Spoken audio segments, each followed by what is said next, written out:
Olá, pessoal. Bom dia, boa tarde, boa noite. Bem-vindos ao nosso Papo Desinformante, aquela conversa semanal da equipe sobre desinformação. Vem com a gente.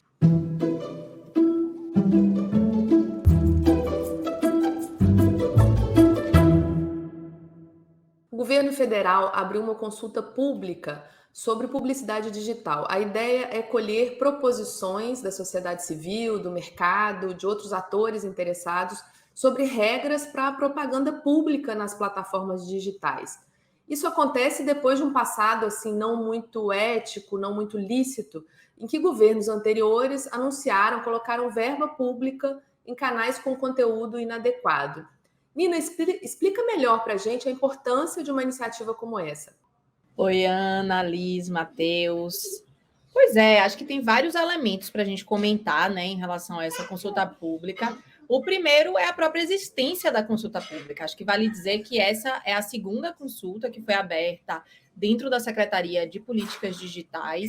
E eu acho que isso é uma prática que a gente precisa valorizar, né, e elogiar, porque é uma oportunidade de participação da sociedade como um todo na construção de políticas públicas. Então, a consulta pública está aberta, qualquer pessoa pode participar, vai até o dia 10, estava previsto até hoje, dia 5, o prazo foi expandido até o dia 10. Então, eu acho que vale ressaltar esse espaço de participação e convidar também todo mundo que se interessar a entrar lá no site, dar uma olhada no texto e mandar as suas contribuições.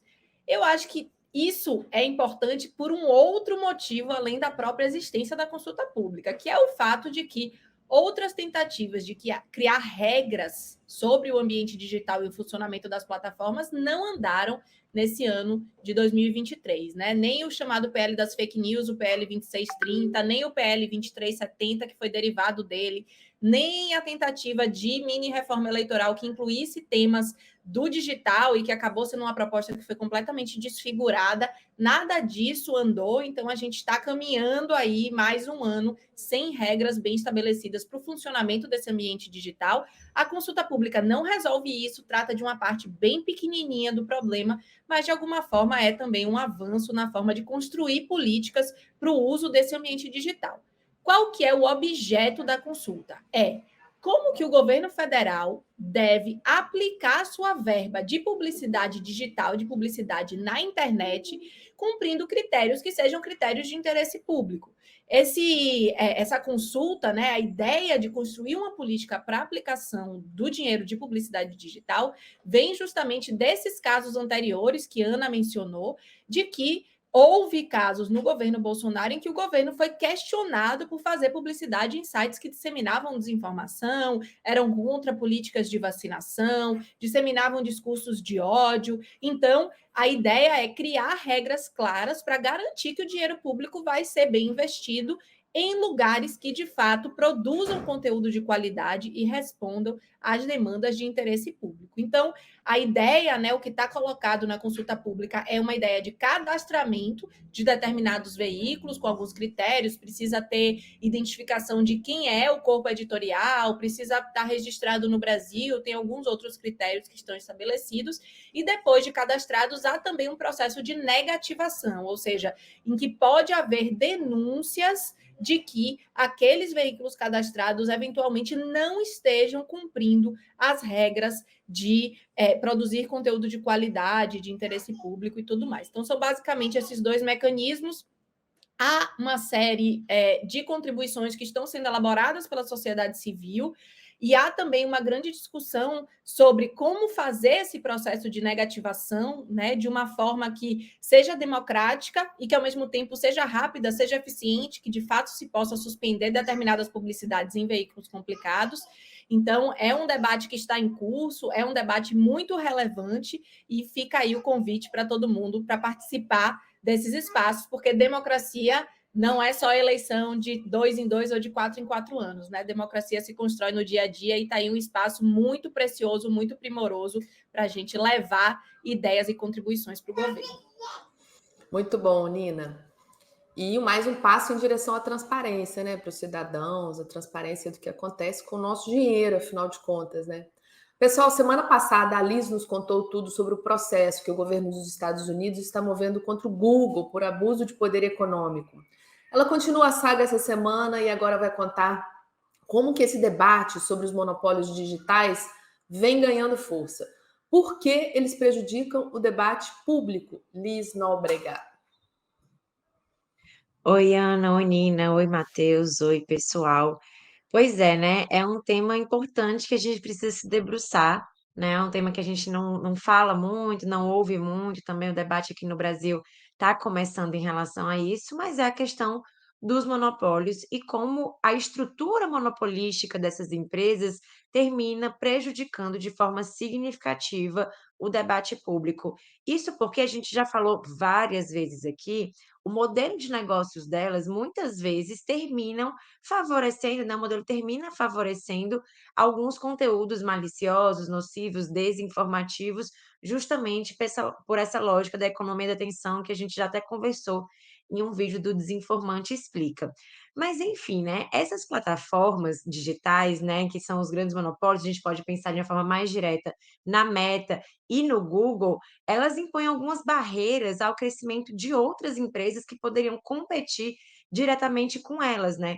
Uma delas, por exemplo, é o efeito de rede, né? Como essas empresas elas têm uma capacidade muito grande de atrair novos usuários do que empresas menores, elas terminam juntando esse grande número de pessoas, o que torna difícil você sair da plataforma. A gente pode ver, por exemplo, o caso do Twitter, que entrou, né, em colapso, digamos assim, nos últimos tempos com a gerência do Elon Musk, mas ainda assim é difícil dos usuários saírem da plataforma por esse efeito de rede, por ter muitas conexões já ter muito diálogo, já ter todo mundo está lá, né? Então, fica difícil as pessoas saírem.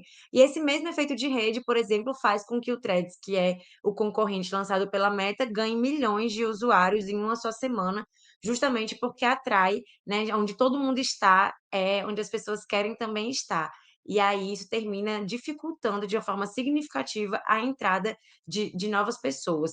Um outro ponto, né, de outras empresas. E um outro ponto que cria essas barreiras, digamos assim, para que outras empresas surjam no mercado, é justamente a capacidade de escala de negócios das plataformas, né?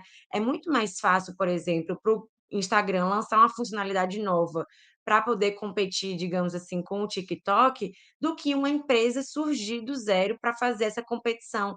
Existe uma escala muito diferente, digamos assim, de investimentos que são necessários até também porque essas empresas possuem um grande volume de negócios, de dinheiro, enfim, para poder fazer essas atualizações. E além disso, né, um outro ponto é esse acúmulo massivo de dados dos usuários, o que permite que as plataformas, que já são grandes, a partir desses dados, consigam construir novas funcionalidades que possam atrair esse mercado. Então, existe muitas barreiras, digamos assim, que são criadas por essas empresas para que outras não venham concorrer com elas. E por que isso é importante a gente destacar? Porque quando a empresa é tão monopolística, ela tem tanto poder dentro do mercado, né, a única opção, digamos assim, questões de concorrência, né, como preço e qualidade, elas são descartadas.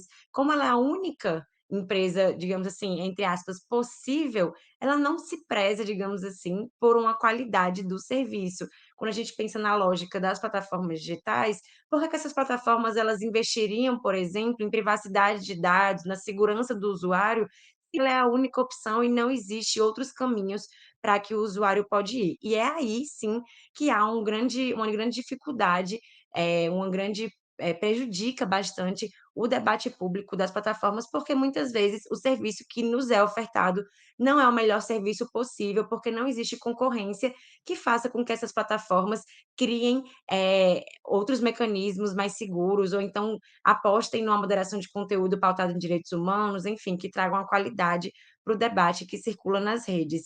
E aí também a gente falou com vários pesquisadores para poder entender quais são essas medidas anticoncentração. Na semana passada a gente já falou desse processo judicial do Google, mas também a gente conversou tentando entender algumas medidas. A artigo 19, né, a Organização Internacional, ela traz em um relatório várias medidas que podem ser tomadas, né, para contrabalancear essa concentração excessiva dos mercados. Eles pensam, por exemplo, na regulação assimétrica, que seria uma regulação que criaria obrigações para plataformas maiores, diferentes de obrigações para plataformas menores, e também uma medida um pouco mais drástica, digamos assim, que seria a separação dos serviços realizados pelas plataformas. Por exemplo, nessa desagregação dos serviços, significaria, por exemplo, que uma pessoa que cria um perfil no Facebook, ela seria questionada se quer que o próprio Facebook ou outros autores façam serviço de curadoria, de moderação do conteúdo. É uma ideia um pouco distante da nossa realidade ainda, né, a gente pensar nisso, mas seria uma separação dos serviços das plataformas para que aumente a concorrência e que elas possam também ofertar serviços melhores para a gente. E um outro ponto seria uma separação, digamos assim, interplataforma. Pegar uma empresa como a Meta, por exemplo, e obrigar uma separação do Facebook, do Instagram, do WhatsApp, do Threads, como empresas separadas para poder diminuir aí talvez um pouco do efeito de rede ou dessa concentração de renda. São algumas medidas anti-concentração que a gente elencou na nossa matéria, mas é uma matéria super completa que está lá no nosso site, desinformante.com.br, e aí vocês podem conferir tudo por lá. Ana? Maravilha, Liz. Obrigada. Pessoal, divulgando mais um pouquinho sobre a nossa nova página sobre inteligência artificial e desinformação, aí, o Matheus vai falar agora um pouco sobre uma matéria que tem lá, que é o uso do chat GPT na educação. Então, Matheus, proibir, permitir, como que está funcionando isso? Oi, Ana. Oi, Nina. Oi, Liz. Pois é, Ana, essa pergunta aí está preocupando professores e instituições de educação mundo afora. No início do ano, quando o chat GPT ainda era novidade, nós tivemos, principalmente ali nos Estados Unidos, Europa, universidades e escolas proibindo totalmente o acesso da ferramenta pelos alunos em sala de aula. O medo dessas instituições era justamente a realização de práticas de plágio pelos alunos, principalmente em avaliações. Nesse momento, algumas instituições, inclusive, ameaçaram de expulsar alunos que fossem pegos desenvolvendo trabalhos com a ajuda da funcionalidade da OpenAI. Mas no início desse semestre, que no Norte Global é início de ano letivo, uma onda de desconfiança parece ter perdido a força, dando lugar a professores e gestores de educação que estão testando as novas funcionalidades criativas no dia a dia de sala de aula. Em agosto, o The New York Times publicou uma matéria afirmando que diversos distritos dos Estados Unidos estavam justamente desenvolvendo oficinas com docentes para ensinar os melhores usos da tecnologia, né? Isso ocorreu, segundo a matéria, depois que as escolas compreenderam que a interrupção do acesso nas instituições não impediam que os alunos usassem e testassem a funcionalidade em casa. Mas se no primeiro momento, no ensino básico, os professores e as instituições estão mais abertas no uso dessas tecnologias, no campo acadêmico, nas universidades, parece que ainda não tem consenso sobre o uso das IAs generativas. Nós fizemos um apanhado lá no site do Desinformante, na página IAI, de diversas matérias que saíram na imprensa internacional, né, no The Washington Post, na Bloomberg, na Associated Press, mostrando, né, entrevistas com diversos professores de diferentes campos do conhecimento, mostrando justamente como eles ainda estão em dúvida se aplicam ou não essa tecnologia. Tem alguns professores que defendem, sim, trazer a IA generativa, como o ChatGPT, para a sala de aula, mas outros não, inclusive defendendo a volta de processos de avaliação em papel, né? Processos de avaliação analógicos. Mas, além disso, a Unesco também alertou sobre esses riscos. A Organização das Nações Unidas para a Educação, a Ciência e a Cultura vem acompanhando o tema da IA e, no início de setembro, publicou no site oficial um comunicado afirmando que as tecnologias podem ajudar no desenvolvimento, sim, da qualidade da educação, mas também trazem riscos e desafios que devem ser considerados pelos debates sobre marcos regulatórios ao redor do mundo. E a matéria completa você lê na íntegra na nossa nova página especial que você acessa pelo link desinformante.com.br/IAI. Ana? Excelente, Matheus, obrigada. Confiram nossa nova página, tem super bons conteúdos por lá, por várias editorias, para vocês conferirem impactos da inteligência artificial em vários setores da sociedade. Nos sigam nas redes também, enquanto isso, no Twitter e no Instagram, @desinformantebr. A gente está no LinkedIn também, Desinformante, vai lá ver.